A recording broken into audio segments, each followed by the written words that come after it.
It was a hot and sweaty evening in the vast Nigerian town of Ibadan. John, a local fisherman, was desperate to catch some fish to feed his family. Times were tough, and he hadn't had any luck fishing in his usual spots lately.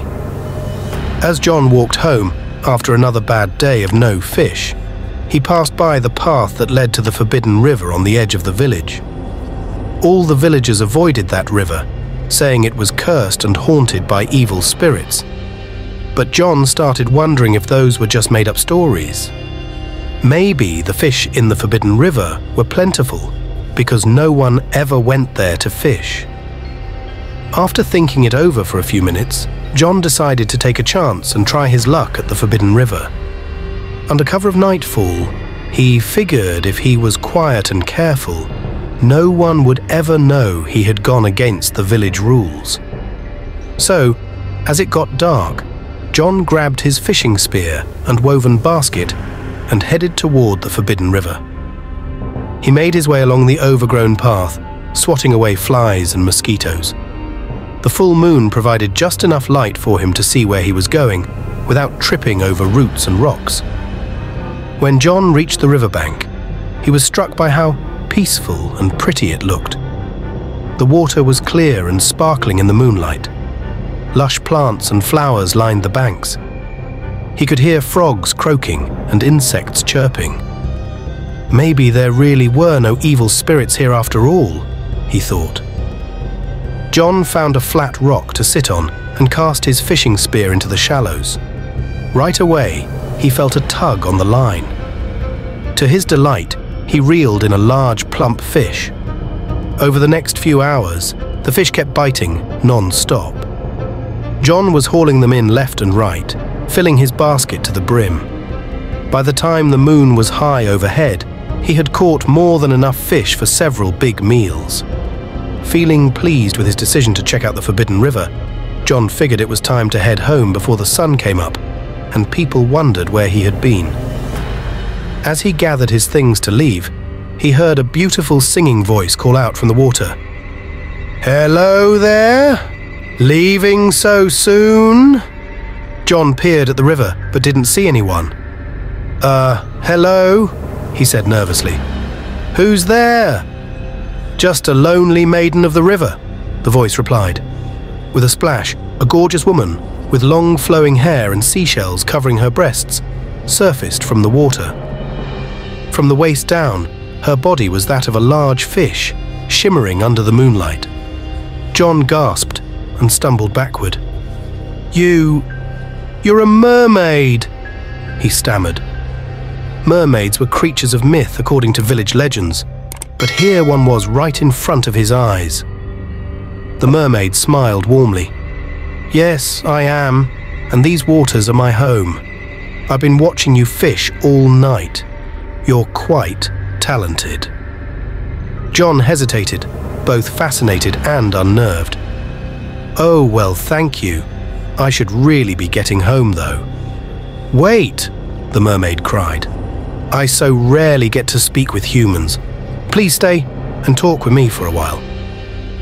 Against his better judgment, John felt himself compelled by her beauty and singing voice. He sat back down on the rock.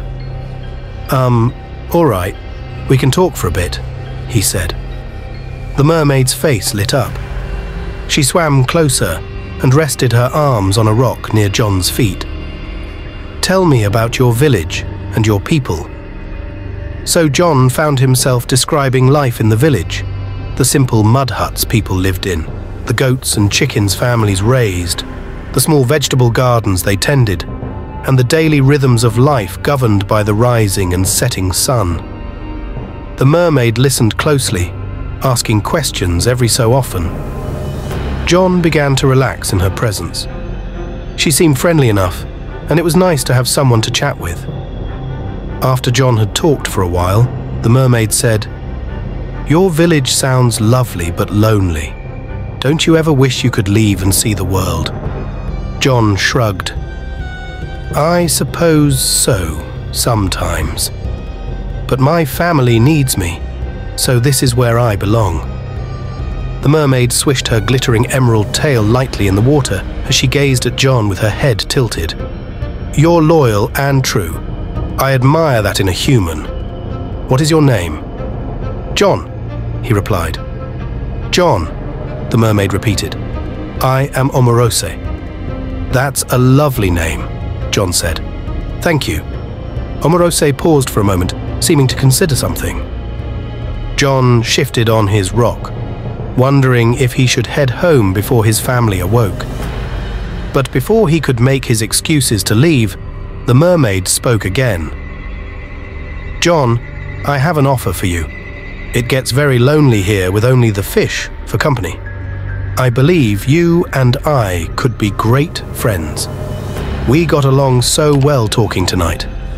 I'd like for you to come live with me underwater and keep me company always." John's eyes widened. Go live underwater? Is such a thing even possible? His mind spun as he tried to take in this unexpected offer from the mythical creature gazing up at him expectantly. Noticing John's stunned silence, Omorosé hurried to add, "You would have access to all the fish you could ever want to eat down there. I know your village has been struggling here. With me, you'd never go hungry again. And think of the adventures we could have. I would show you the beauty and wonder of my world. We would never be lonely again." Her words painted a tempting picture in John's mind. But how could he possibly leave his family and whole life behind to dwell underwater? I'm flattered," John stammered, "but my place is here on land with my people."